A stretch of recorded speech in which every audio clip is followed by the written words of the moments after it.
spotlight on Abby. You can never go wrong by putting yourself in the other person's shoes. Bert, Kristen, Mo, and Abby on The Bert Show. All right, so you're in a new relationship. You guys haven't had 1 ounce of tension. Is this a good sign or a bad sign, Bert? So up until now, couples that have always bragged like, oh, we never get into any fights whatsoever, I've always been a little skeptical about them, right? Like, are you not fighting because you're just not working out the tension between the two of you guys and you're just sweeping it under the rug and you're going to get to it at some point? But how can you go and be in a relationship without any kind of tension whatsoever, right? Personally, I have never been in one of those. I am now, though, and this conversation might be a little bit mistimed because we had some this morning.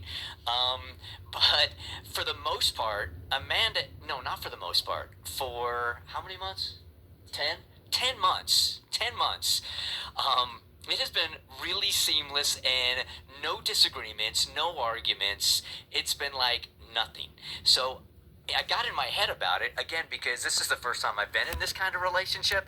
Like, if you have there's no arguments at all, is somebody holding out? No. I think you're trying to turn something nothing into something. They could be that easy. Yeah, it literally can be that easy. It's not to say that there won't be some tension or arguments in the future, but I think if you are in a strong relationship, and you don't have any arguments, that's not a sign of a weak one. I feel like the time and that kind of matters, and the arguments. Like, what kind of arguments are you talking about? Are you talking about just really fighting? Then I think that's a little different. But in the timing of it as well, like 10 months, if you don't have any disagreements in 10 months, I don't think there's anything like wrong with that at all. I feel like you almost kind of still in the honeymoon phase at that point. But if after a few years, a couple told me that they never even had a disagreement, I would see that more as a sign of avoidance, and it might be a problem. Yeah. Okay. Go ahead. For me, I grew up in a household where I never saw my parents fight. Like, I think I've maybe seen them get into a really tense disagreement maybe once. So much so that I grew up thinking that if you got in arguments or conflicts with people in your life, that was like a bad sign. That meant you needed to get out of the relationship. And so I don't think disagreements and arguments are a bad sign, but I also think it is fully possible to have smooth enough sailing if you and the other person have so much respect for each other that you can turn what would be a breakout fight with one person into just a disagreement or petty squabble. I think Kristen nailed it for me. I think that I have never been in a relationship where I've been this compatible with a person.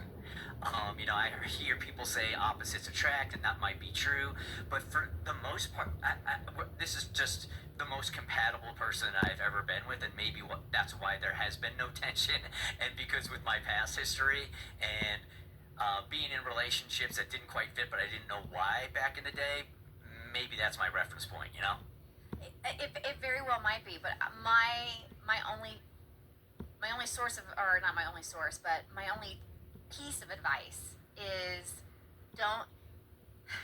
you're not used to when things go right. So when things go right in your life, you tend to complicate them, or you tend to seek out something that you need to fix. I think the word you're looking for is sabotage. Self-sabotage. So what I am pleading with you right now, if there isn't tension, don't create tension because you think tension means that you have a more meaningful relationship. That is not necessarily the case.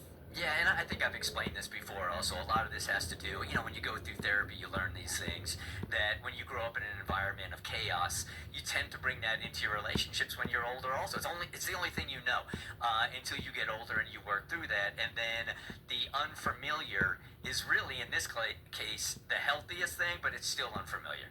All right, Bert Show listener has also some advice for you, Bert. Linda, thank you so much for joining the show. What would you like to tell Bert? Bert, it's not too good to be true. It's definitely a good thing.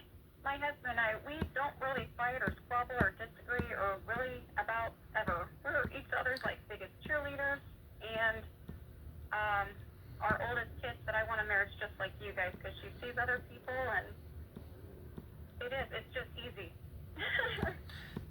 Hey, but But Bert, if you are looking for a good fight, my husband and I didn't have one until we had a kid, so there's always that. Oh, is that right? Well, that's off the table in this relationship, so we're good to go.